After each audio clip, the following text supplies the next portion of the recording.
We're in the middle of a culture war, and most of you don't even realise it. Rishi Sunak wants everyone to be taught some form of maths up until the age of 18. Sounds normal, right? No, it's not normal at all. So what is the big problem with this? Firstly, the Tories have been defunding education as a sector since 2010.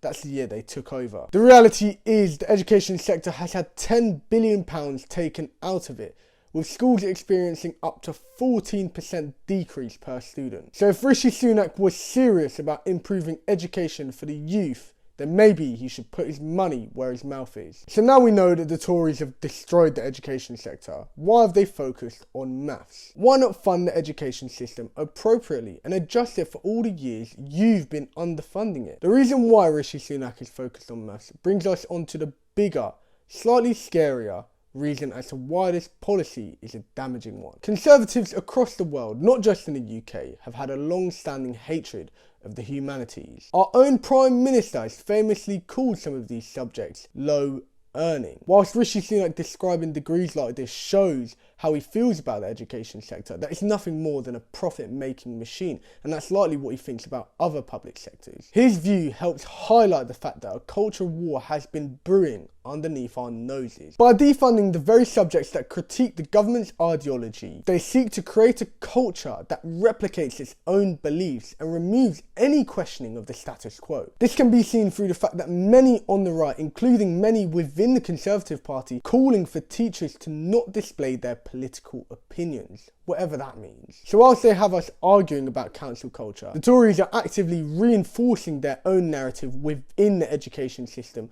by shutting down alternative ideas. And that is why this policy is so dangerous. It's not just a focus on maths, it's a removal of focus on subjects that actively critique the government's ideology.